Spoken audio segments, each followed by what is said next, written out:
देखिए बच्चों, आज से फिजिक्स इंटर के स्तर के फिजिक्स का लेक्चर सीरीज शुरू कर रहे हैं। फिजिक्स क्या होता है ये क्लास 10 तक आप लोग पढ़ते आए हैं।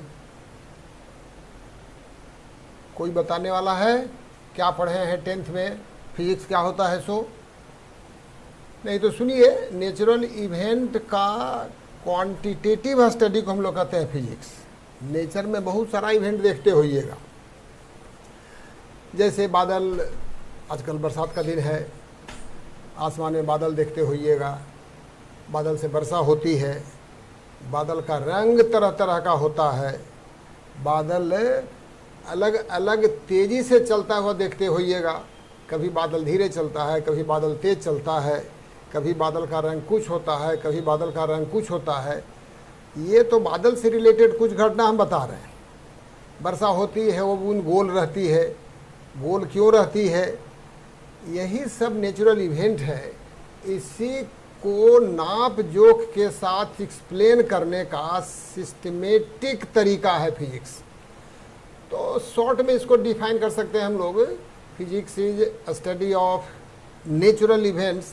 Physics is systematic study of natural events with complete measurement. अब ये सिस्टमेटिक क्या होता है? अभी किसी इवेंट को किसी ने एक्सप्लेन कर दिया किसी तरीके से, और कहीं दूसरी जगह दूसरे समय किसी और ने दूसरी घटना को एक्सप्लेन किया।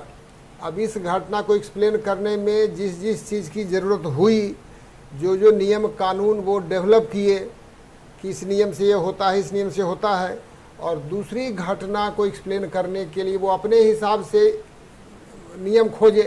यदि दोनों में तालमेल नहीं है तब ये सिस्टमेटिक नहीं हुआ। तो सिस्टमेटिक का मतलब हुआ कि कहीं से शुरू करके उसी के आधार पर अगला, उसके आधार पर अगला, ये सिस्टम जब डेवलप रहता है एक्सप्लेनेशन का, और इसमें नाप जोख भी लगाते हैं। बिना नाप जोख के फिजिक्स में कुछ नहीं होता है। तो फिजिक्स का जनरल डिफिनीशन यही हुआ, सर्वमान्य डिफिनीशन, सबसे सस्ता सरल डिफिनीशन, कि फिजिक्स नेचुरल इवेंट का सिस्टमेटिक स्टडी है विथ कंप्लीट मेजरमेंट। अब मेजरमेंट मान लिया नहीं हुआ, लेकिन उसके होने की प्रक्रिया जारी है, तब भी उसको हम लोग फिजिक्स में पढ़ते हैं।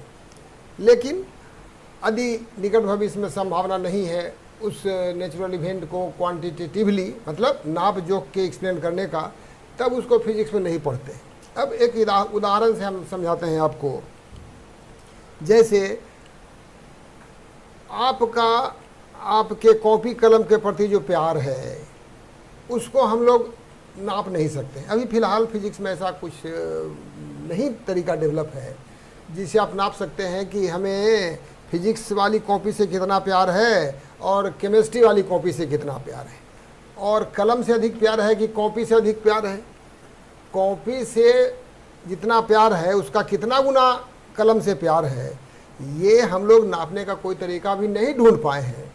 इसीलिए इस क्वांटिटी को, जिसको प्यार अभी हम कह रहे हैं किसी चीज़ के प्रति, उसको फिजिक्स में हम लोग नहीं पढ़ते। मगर प्रयास तो साइंटिस्ट लोगों का होता है, फिजिसिस्ट लोगों का होता है कि इस तरह की बात को भी हम लोग क्वांटिटेटिवली एक्सप्लेन करें। वो दिन बहुत दूर भी नहीं है, लगता है कि कुछ दिन में लोग कर लेंगे। खैर, हम लोग लौट के आते हैं फिजिक्स के डिफिनीशन पर, कि फिजिक्स नेचुरल इवेंट का सिस्टमेटिक स्टडी है विथ कंप्लीट मेजरमेंट। तो इसको लिख सकते हैं, physics is a study of natural events. Physics is, देखो छूट गया, physics is systematic study of,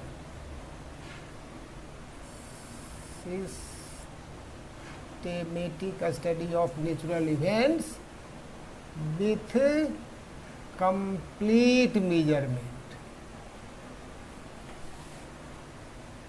और देखिए, इसको इसी हिसाब से रटिएगा, अपनी भाषा बाद में बनाइएगा।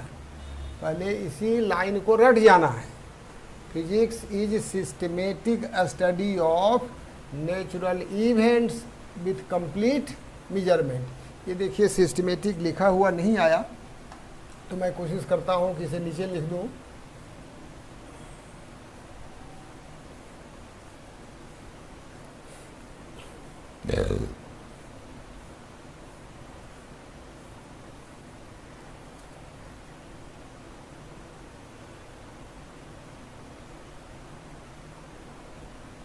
ऊपर जगह नहीं है, इसी ऊपर नहीं आ रहा है, इसलिए इसको हमने नीचे लिख दिया है।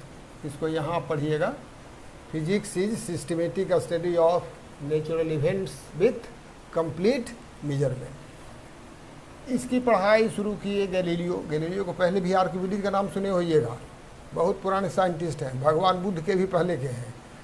वो एक कहानी सुने होइएगा कि राजा अपनी रानी के लिए कोई गहना बनवाया, उस गहने में सोना और तांबा था, ऐसा गोल्ड स्मिथ ने कहा, मगर कितना गहना कितना सोना है उसकी बात पर रानी को विश्वास नहीं हुआ है। तो रानी बोली कि इसमें बिना तोड़े कोई बता सकता है कि इसमें कितना तांबा है कितना सोना है। तो आर्किमिडीज इसमें सफल हुए थे, वो कहानी अलग से कहने की चीज़ है। लेकिन अभी हम आते हैं कि वो फिजिक्स में नहीं गिनती होगी, क्योंकि वो सिस्टम के अंदर नहीं था। बाद में लोग उस एक्सप्लेनेशन को, जब फिजिक्स डेवलप कर गया तो उसको भी एक्सप्लेन किया न्यूटन के नियम से, बड़ा साधारण एक्सप्लेनेशन है। लेकिन जिस समय आर्किमिडीज खोदे थे अपना वो तरीका, उस गहने में कितना सोना है कितना तांबा है इसको निकालने का, उस समय फिजिक्स एज सच कुछ नहीं था, वो कुछ दूसरा कह सकते हैं, फिलॉसफी कह सकते हैं, एक अलग से एक्सप्लेनेशन का तरीका था। लेकिन फिजिक्स तो शुरू हुआ गैलीलियो के बाद, इसलिए गैलीलियो को फादर ऑफ फिजिक्स कहते हैं। वो दो ही क्वांटिटी डिफाइन करके फिजिक्स शुरू किए थे, एक है टाइम और दूसरा है पोजीशन ऑफ ए पार्टिकल, मगर उसकी चर्चा करेंगे बाद में। आज अभी हम जो 10th पास करके आप लोग आए हैं, तो डायरेक्शन लिखने में दिक्कत बहुत लोगों की होती है। तो आज का क्लास डेडिकेटेड है डायरेक्शन को मैथमेटिकली एक्सप्रेस करने का। डायरेक्शन जैसे लिखते हैं, कोई बकरी चली जा रही है पूरब की तरफ 4 फीट पर सेकंड के हिसाब से, तो ये पूरब की तरफ जा रही है, इसको हम लोग मैथमेटिकली एक्सप्लेन करना चाहते हैं।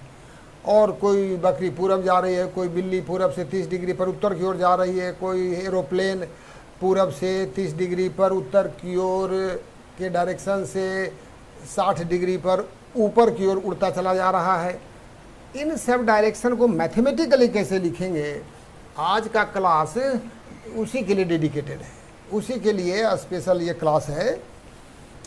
तो मैथमेटिकल एक्सप्रेशन ऑफ डायरेक्शन, ये आज के क्लास का टॉपिक है।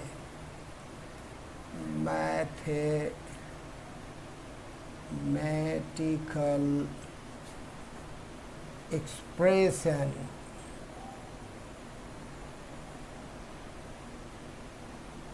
Of direction.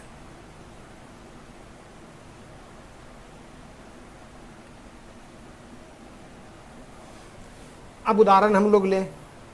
पहले तो डायरेक्शन हम लोग कितनी दिशा होती है, कितना डायरेक्शन होता है उसकी बात करें तो सब लोग जानते होइएगा कि पूरब होता है सर, पश्चिम होता है, उत्तर होता है, दक्षिण होता है, ऊपर होता है, नीचे होता है। इसके बाद पूछेंगे तो कहेंगे ईशान कौन होता है, अग्नि कौन होता है, नैऋत्य कौन होता है, वायव्य कौन होता है। तो टोटल गिनिएगा तो 10 दिशा हो गई, पूरब, पश्चिम, उत्तर, दक्षिण, ईशान कोण, अग्नि कोण, नैऋत्य कोण, वायव्य कोण, ऊपर और नीचे।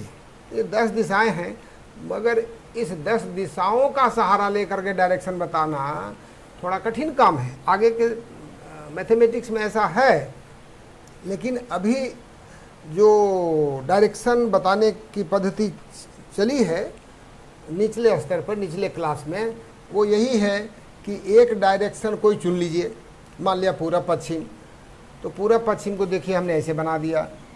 इसको हम कह सकते हैं ईस्ट, इसको कह सकते हैं वेस्ट, और पूरब पश्चिम के बाद बना सकते हैं उत्तर दक्षिण, तो ये देखिए बना दिया हमने उत्तर दक्षिण, ये हो गया नॉर्थ और ये हो गया साउथ। बचपन में हम लोग को सिखाया गया था कि पूरब की तरफ मुंह करके खड़ा होइए तो दाहिना हाथ दक्षिण की तरफ होता है।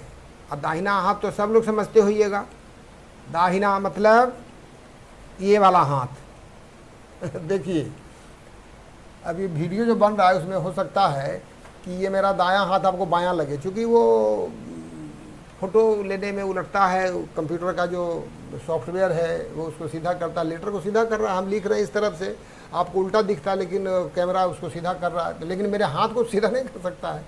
इसलिए ये मेरा दाहिना हाथ आपको बायां लग सकता है, लेकिन आप अपने हिसाब से देखते हुइएगा जी, जो आपका हाथ ज़्यादा लेफ्टी की हम बात नहीं करते हैं, जो लेफ्ट हैंडर हैं जैसे अमिताभ बच्चन वो वेल नोन पर्सनालिटी हैं लेफ्टी के हिसाब से, लेकिन अधिकतर लोग दायां हाथ से लिखता है।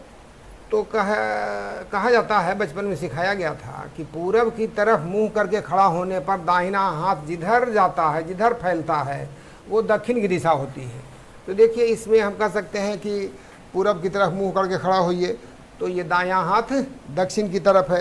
यही दायां हाथ मेरा है, मतलब मेरा मुंह कुछ ऐसे है, उसका दायां हाथ ऐसे है, अब बायां हाथ देखो ऐसे है। ये मेरा बॉडी है, ये मेरा राइट हैंड है, ये मेरा लेफ्ट हैंड है।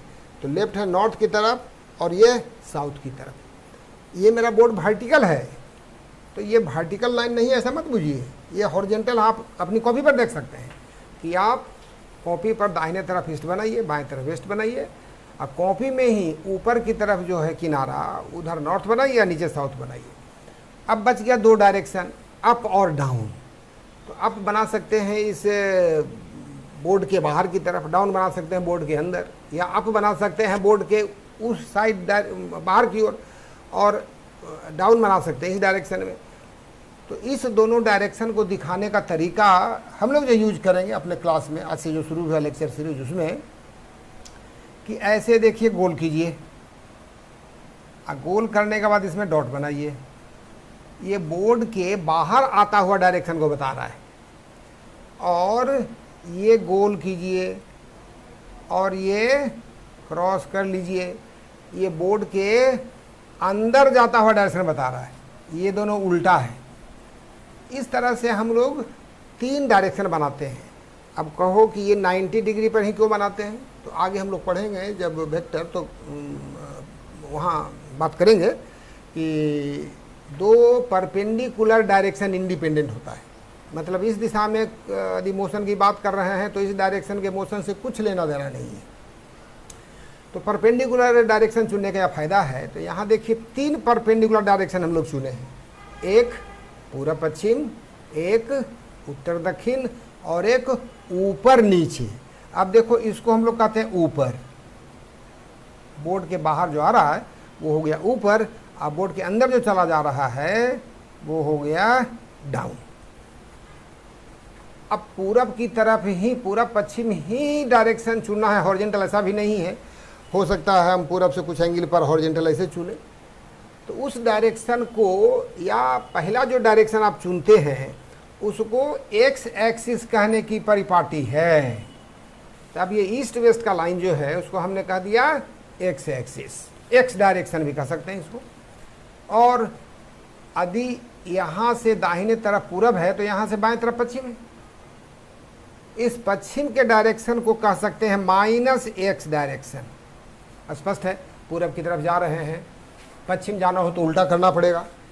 तो ये उलटने के सेंस को लिखा हुआ है ऐसे माइनस में। माइनस प्लस का बहुत तरह का यूज होता है सब्जेक्ट को मैथमेटिकली फॉर्मुलेट करने में, लेकिन यहाँ जो प्लस माइनस का मतलब है वो सिर्फ उलटने से है कि x दिशा जिधर है -x इससे उल्टा है। जैसे x दिशा पूरब की तरफ है तो -x दिशा पश्चिम की तरफ हो जाएगा। यदि पश्चिम को ही आप लोग मानिएगा x दिशा तो पूरब को -x दिशा कहिएगा। ये सब डायरेक्शन को मैथमेटिकली एक्सप्रेस करने का तरीका है। तो ये देखिए पूरब का डायरेक्शन को हमने लिख दिया x एक्सिस, पश्चिम के डायरेक्शन को लिख दिया हमने y एक्सिस, और नॉर्थ डायरेक्शन को मान लिया y एक्सिस। तो साउथ डायरेक्शन हो जाएगा -y axis. X axis Y axis direction दिखा रहा है। एक्स एक्सिस किधर लिए हैं, पूरब की तरफ, माइनस एक्स पश्चिम हो गया। नॉर्थ की तरफ कौन सा डायरेक्शन सेलेक्ट किए हैं, वाई डायरेक्शन। अब बच गया आपका अप और डाउन, तो उसको बोलते हैं जेड एक्सिस। अप या डाउन अभी देखेंगे कि अप और डाउन में एक को कहेंगे हम लोग प्लस जेड एक्सिस, एक को कहेंगे माइनस जेड एक्सिस। अब कैसे प्लस जेड माइनस जेड चुनते हैं सो देखिए। इस बाएं हाथ की उंगली को चारों को एक साथ रखिए और इस अंगूठे को उसके परपेंडिकुलर सजाइए। एक्स की दिशा में ये चारों उंगली फैलाइए और वाई की दिशा में ये अंगूठा फैलाइए, जैसे मैं कर रहा हूँ। एक्स की तरफ ये चारों उंगली मेरी है, वाई की तरफ ये अंगूठा मेरा है। एक्स वाई की तरफ इस तरह से पांचों उंगलियां करने के बाद जेड डायरेक्शन होगा इस तलहथी के परपेंडिकुलर बाहर की तरफ, जैसे ये मैं दिखा रहा हूँ। ये देखिए, इधर यदि एक्स एक्सिस होगा चारों उंगली की तरफ, इधर वाई एक्सिस होगा तो इधर जेड एक्सिस होगा। राइट हैंड का जो आदमी है, राइट हैंडेड पर्सन्स के लिए ये एक्स वाई जेड एक्सिस चुनने का तरीका है। इसको कहते हैं right handed system, right handed coordinate system. तो देखिए, ये एक्स एक्सिस की तरफ चारों उंगली, वाई एक्सिस की तरफ मेरा अंगूठा और इसके परपेंडिकुलर ये जेड एक्सिस होगा। तो इस बाहर की तरफ देखिए ये है, तो ये आपका जेड एक्सिस हो गया और ये माइनस जेड एक्सिस हो गया। देखिए, ये डायरेक्शन बताने का आधार है। इसी हिसाब से डायरेक्शन की हम बात करेंगे। यहाँ तक बात समझ गए होइएगा, फिर से रिवाइज करें। वो फिजिक्स है नेचुरल इवेंट का systematic study with complete measurement, और इसकी पढ़ाई शुरू किए थे गैलीलियो। पढ़ाई कैसे शुरू हुई वो अगले क्लास में बात करेंगे। इस क्लास में हम बात कर रहे हैं ये, एक मिनट रुकिए।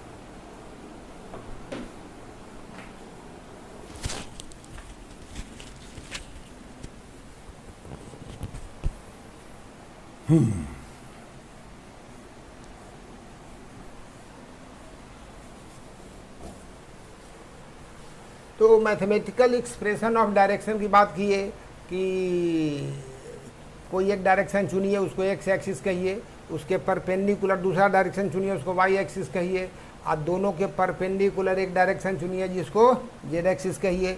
हम उदाहरण के लिए पूरब पश्चिम को एक्स डायरेक्शन लिखे हैं, पूरब को प्लस बोलेंगे तो पश्चिम को माइनस एक्स बोलेंगे। नॉर्थ डायरेक्शन में वाई एक्सिस लिया हुआ है, सिलेक्ट किया हुआ है, और साउथ की तरफ माइनस वाई एक्सिस हो गया। अब हॉरिजेंटल डायरेक्शन में है ईस्ट वेस्ट नॉर्थ साउथ, तो जेड एक्सिस जरूर परपेंडिकुलर दोनों के होगा तो वर्टिकल हो जाएगा। ये वर्टिकल डायरेक्शन में एक बोर्ड के बाहर आता हुआ है जिसको अप हम लोग बोले हैं, और एक अंदर जाता हुआ जिसको डाउन बोले हैं। और एक्स एक्सिस वाई एक्सिस के सिलेक्शन के बाद जेड एक्सिस सिलेक्ट करने के लिए बाएं हाथ के चारों उंगली को एक्स की तरफ रखिए, अंगूठा को वाई की तरफ रखिए, और तब तलहथी के परपेंडिकुलर जेड एक्सिस सिलेक्ट होगा। तो जेड एक्सिस ये हुआ, मतलब जेड एक्सिस हो गया अपवर्ड।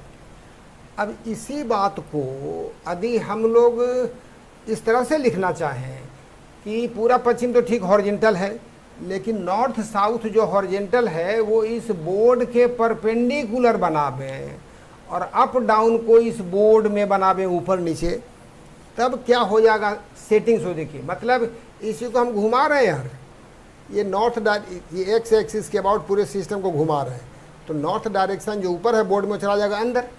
तो देखिए, ये हो गया आपका ईस्ट, ये हो गया वेस्ट, और देखो ये अंदर की तरफ हो गया,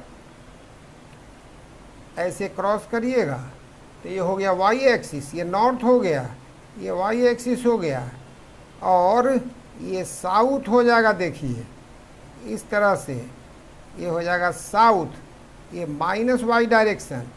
लेकिन ये जो बोर्ड के बाहर था, जब इसको घुमाइएगा तो ये आ जाएगा बोर्ड के प्लेन में। मतलब देखिए इस तरह से जेड एक्सिस हो गया।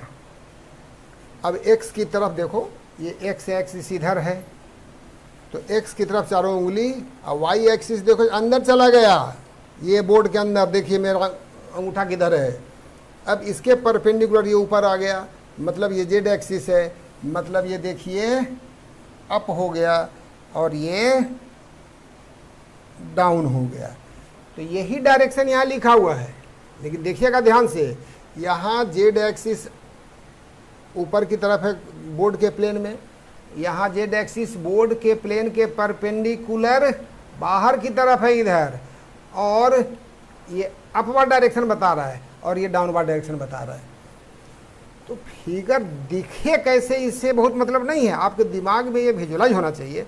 बल्कि आप अपनी कॉपी पर अपने सामने जो टेबल बेंच है उस पर करके देख सकते हैं कि पूरब की तरफ पूरब की तरफ एक डायरेक्शन चुनिए और उत्तर दक्षिण दूसरा डायरेक्शन चुनिए, और उसके परपेंडिकुलर अप डाउन डायरेक्शन अपने आप सेट करना सीखिए।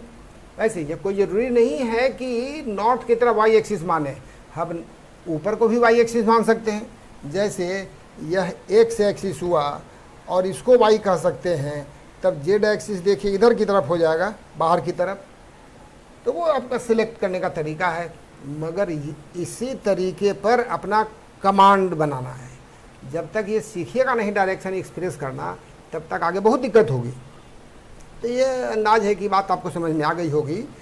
और तब हम एक एग्जाम्पल लेके बताते हैं कि कोई बिल्ली बकरी जो भी हो वो इस डायरेक्शन में जा रही है, तो उसके डायरेक्शन को हम मैथमेटिकली कैसे लिखेंगे। अभी तो हम लिखने का आधार बनाए हैं। तो देखिए इस फिगर को बना लीजिए अपनी कॉपी में, बाकी जो है, और ये फिगर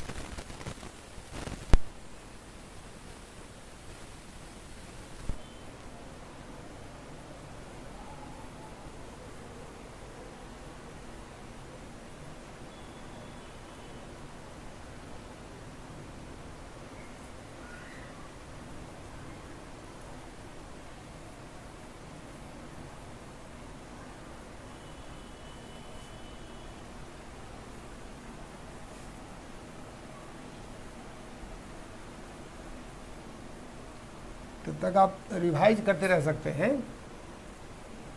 जो जो अभी बात हुई है उस बात को दोबारा रिवाइज कर लीजिए।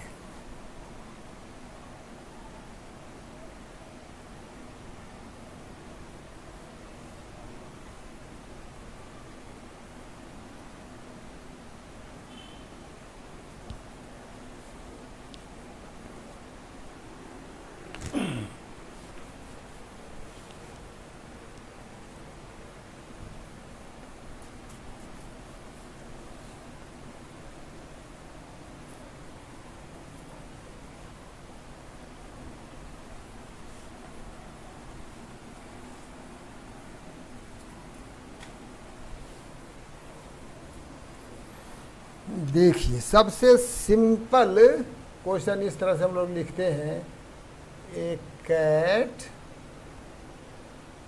Has velocity 10 metre per second eastwards.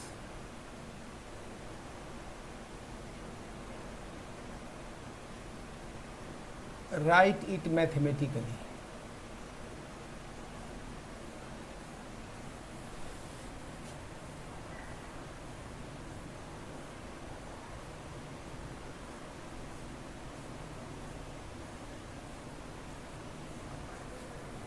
Figure बनाना बड़ा जरूरी है यार। अब ईस्टवर्ड है तो ईस्टवर्ड हॉरिजेंटल है कि हॉरिजेंटल से उठा हुआ है।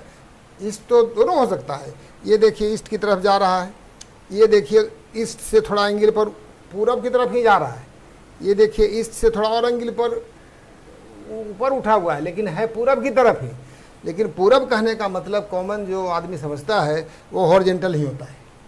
तो ये वेलोसिटी हम दिखा रहे हैं।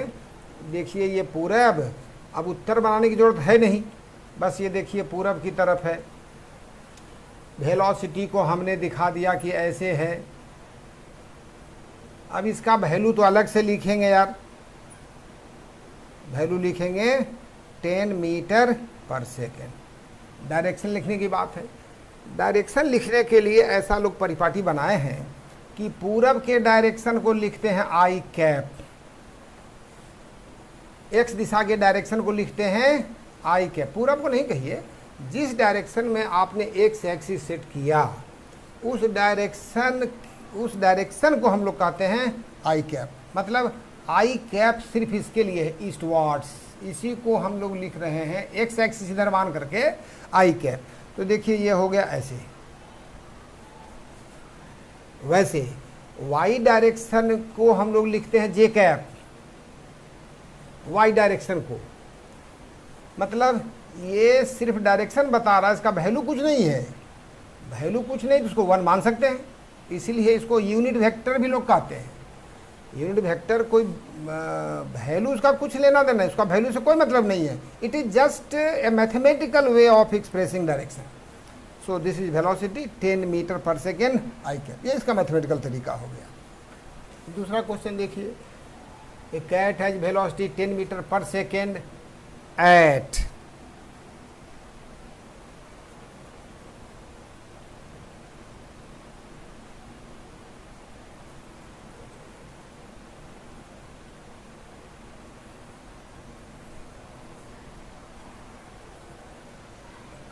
at 30 degree north of east. अब ये नॉर्थ ऑफ ईस्ट क्या होता है, सो देखिए 30 डिग्री नॉर्थ की तरफ ईस्ट से। फिगर में दिखाना चाहें तो ये देखिए हम बना दिए ईस्ट डायरेक्शन और ये बना दिए नॉर्थ डायरेक्शन। यहाँ अप डाउन का कोई जिक्र नहीं है, इसलिए हम इस बोर्ड को हॉरिजॉन्टल प्लेन समझेंगे। और समझना हो दिमाग में तो बोर्ड को 90 डिग्री से गिरा हुआ देखिए, जैसे आपकी कॉपी गिरी हुई हॉरिजॉन्टल है, उसी में ये पूरब की तरफ है और ये नॉर्थ की तरफ है। और वेलोसिटी है 10 metre per second 30 degree north of east. तो देखो यहाँ से 30 डिग्री करें और यहाँ ऐसे बना दें तो ये हो गया वेलोसिटी। देखिए अब इस एक्स डायरेक्शन इधर है यार, वाई डायरेक्शन इधर है, इसको आई कैप नहीं कह सकते हैं। पूरब के डायरेक्शन को आई कैप कहते हैं, इधर के डायरेक्शन को नॉर्थ कैप कहते हैं। तो हम बता सकते हैं कि यहाँ से परपेंडिकुलर ये ऐसे डालिए तो इतना वेलोसिटी से चल रहा है एक्स दिशा में और इतना वेलोसिटी से चल रहा है वाई दिशा में।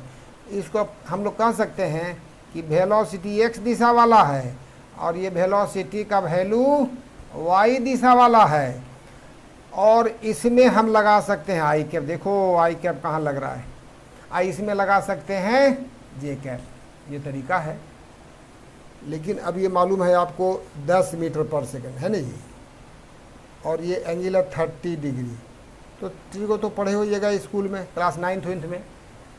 तो यहाँ से कह सकते हैं कॉस 30 डिग्री इक्वल्स टू, यहाँ से यहाँ तक का वैल्यू देखो है Vx और ये है 10, तो Vx हो गया देखो 10 और cos 30 का वैल्यू जानते हैं कि नहीं जानते हैं, √3/2 होता है।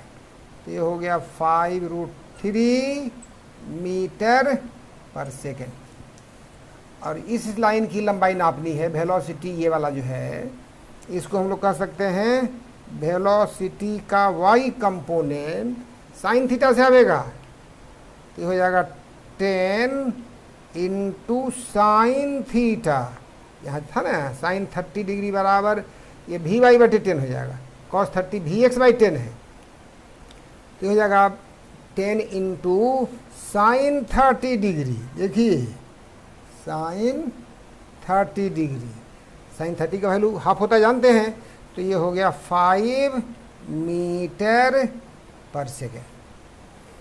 अब वेलोसिटी लिखना हो तो आप तो लिख सकते हैं सर v बराबर, देखो यहाँ Vx है 5√3 आई कैप प्लस इतना वेलोसिटी है पूरब की तरफ, और उत्तर की तरफ वेलोसिटी देखो इतना है 5 मीटर पर सेकेंड। इसको जे कैप लिखिए, ये देखिए, और वैल्यू लिखना हो तो यहाँ मीटर पर सेकेंड लिख दीजिए। इस तरह से वेलोसिटी हमने मैथमेटिकली एक्सप्रेस कर दिया। ये जो इतना लंबा लैंग्वेज लिखना पड़ रहा है, velocity is 10 metre per second at 30 degree north of east, वो ऐसे लिखा जा सकता है। So this is mathematical expression of this given velocity. ये तो सिंपल था। जब हॉरिजॉन्टल प्लेन में था वेलोसिटी, हॉरिजॉन्टल प्लेन में कोई भी ऐसा क्वांटिटी था जिसका डायरेक्शन महत्वपूर्ण है। अगला चैप्टर हम लोग जो पढ़ेंगे उसमें इसी तरह के क्वांटिटी की चर्चा है, और ये नए तरह का क्वांटिटी है, इसको हम लोग कहते हैं वेक्टर क्वांटिटी। एक्चुअली गैलीलियो जो सब्जेक्ट इंट्रोड्यूस किए वो दो बेस क्वांटिटी को डिफाइन करके, दो बेस क्वांटिटी का सहारा लिया। बेस क्वांटिटी ही कह रहे हैं बार बार उसको। तो पहला बेस क्वांटिटी है टाइम। पहला बेस क्वांटिटी है टाइम। टाइम के बारे में क्या जानते हैं सो बताइए। साइलेंस। टाइम के बारे में क्या जानते हैं? बोलिए कि सर टाइम क्या है? टाइम तो टाइम होता है, टाइम तो घड़ी में होती है, टाइम तो घड़ी में होता है। लेकिन टाइम घड़ी में होता है कि कहाँ होता है इसकी बात हम नहीं कर रहे हैं। टाइम होता है, उसको नापने का तरीका जानते हैं। नापने का तरीका पूछेंगे तो बता दीजिएगा, लेकिन टाइम का डिफिनीशन क्या है, टाइम होता क्या है, इसकी चर्चा करेंगे तो सब लोग शांत रहिएगा। सुनिए टाइम क्या होता है। बहुत सारी घटना देखते हैं आप, बहुत बात पढ़े भी हैं, बचपन से आज तक देखे भी हैं, पढ़े भी हैं, सुने भी हैं। जैसे क्लास शुरू हुआ था तो वर्षा की बात किए थे। वर्षा होती कैसे है कहिएगा? जब सूरज की गर्मी पड़ती है तो ताल तलैया नदी से, समुद्र से पानी भाप बन के ऊपर उड़ता है, आसमान में पहुंचता है। वहाँ जब फिर ठंड बढ़ती है, वहाँ का टेम्परेचर जब कम होता है तो वही पानी जो उड़ते रहता है वो थोड़ा घना होता है तो बादल बनता है। बादल थोड़ा और घना होता है तो पानी की बूंद बन जाती है बड़ी सी, जिसको एटमॉस्फेयर संभाल नहीं सकता है। अब किसको संभालता है, किस साइज के पार्टिकल को संभालता है, किस साइज के पार्टिकल को नहीं संभाल पाता है, ये तो अलग फिजिक्स है। इसकी पढ़ाई आगे करेंगे, होती है इसकी पढ़ाई। लेकिन इतना तो कह सकते हैं कि छोटी छोटी बूंद है तो हवा उसको संभाले रखती है, और जब बड़ी बूंद होती है तो हवा उसको नहीं संभाल पाती है। जब नहीं संभाल पाती है तो वो नीचे गिर जाती है, यही वर्षा होती है। तो ये देखिए एक इवेंट का सीक्वेंस है। सूरज उगा, गर्मी बढ़ी, पानी उड़ा, ऊपर गया, ठंडा हुआ, बूंद बड़ी हुई, वर्षा हुई, ताल तलैया में फिर पानी जमा हुआ, फिर यही प्रक्रिया जारी है। इस तरह से इवेंट का एक सीक्वेंस है। ये तो वर्षा से रिलेटेड इतना इवेंट की बात हम लोग किए, बहुत सारा इवेंट है। तो सोचिए यदि घटना घटती ही नहीं तो क्या होता? आप कल्पना कीजिए, आंख बंद कीजिए, कुछ नहीं है, घटना कुछ नहीं है, बस जो देखे हैं आज तक दिमाग में जो बैठा हुआ है वही दिखता होगा आपको। लेकिन कल्पना कीजिए कि कुछ नहीं है आपके आसपास, बस आप हैं और कुछ नहीं है। तो घटना जब नहीं है तो समय का मतलब क्या हुआ? समय का तो कोई मतलब समझ में नहीं आ रहा। इसी को समय कहते हैं कि घटनाओं को क्रम में सजाने के लिए जिस फिजिकल क्वांटिटी का यूज हमने किया वही कहलाता है टाइम। तो time is a mathematical, time is a physical quantity which has been used या which is used to arrange events in order। ये इवेंट्स का क्रोनोलॉजी है, उसका आगे पीछे जो होना होता है सो है। इसका मतलब जहाँ घटना नहीं घटेगी वहाँ टाइम भी नहीं होगा, स्पष्ट है। जब घटना नहीं घटेगी तो टाइम का कोई मीनिंग नहीं है। अब यही एक बात और हम लोग कर लें कि घटना घटती है किसी जगह पर। आप किसी जगह को लोकेट कर लीजिए कि यहाँ मैं हूँ या मेरी नज़र यहाँ फिक्स है, तो उस जगह से किसी दूरी पर किसी खास डायरेक्शन में किसी दूरी पर कोई घटना घटती है तो घटना घटने का अपना स्पेस भी है, घटना घटने का अपना टाइम भी है। जब घटना नहीं घटेगी तो स्पेस का भी कोई मतलब नहीं है, घटना नहीं घटेगी तो टाइम का भी कोई मतलब नहीं है। मतलब ये स्पेस और टाइम दोनों एक जैसा चीज़ है। वैसा ये गैलीलियो नहीं बताए, गैलीलियो बताए कि टाइम और स्पेस दोनों अलग क्वांटिटी है। टाइम तो एब्सोल्यूट क्वांटिटी है, टाइम किसी पर डिपेंड नहीं करता है। लेकिन थोड़ा सा लॉजिक लगाइए तो लगता है कि घटनाओं के क्रम से ही रिलेटेड है टाइम और स्पेस भी। क्योंकि घटना से रिलेटेड है टाइम और स्पेस, इसका मतलब दोनों एक जैसा चीज़ है, इक्वल फुटिंग का चीज़ है। बाद में ऐसा आइंस्टीन को लगा, आइंस्टीन बोले, लेकिन पहले गैलीलियो से डेवलप किया, जिसको फिजिक्स, जिसको न्यूटन बहुत इलेबोरेट किए, बल्कि कह सकते हैं कि गैलीलियो ने जन्म दिया और न्यूटन ने उसे फुल यंग कर दिया, पूरी तरह जवान कर दिया। और बाद में फिर उसका हो रहा है उसका सजावट। लेकिन फिजिक्स तो मेरे हिसाब से डेवलप यही हुआ और फिर नई सोच आइंस्टीन के बाद आई। खैर बात होते होते कहीं दूसरी जगह चली गई। तो कह रहे थे कि फिजिक्स होता है नेचुरल इवेंट का systematic study with full measurement, और इसको पढ़ने के लिए डायरेक्शन को एक्सप्रेस करने का मैथमेटिकल तरीका सीखना था। तो वो हम लोग आज सीख लिए और अगले क्लास में फिर हम लोग पढ़ेंगे फिजिकल क्वांटिटी के बारे में इन जनरल। कितने तरह का फिजिकल क्वांटिटी हो सकता है, किसमें क्या गुण है, कौन कैसे जुड़ता है, कौन कैसे घटता है। Okay, many thanks.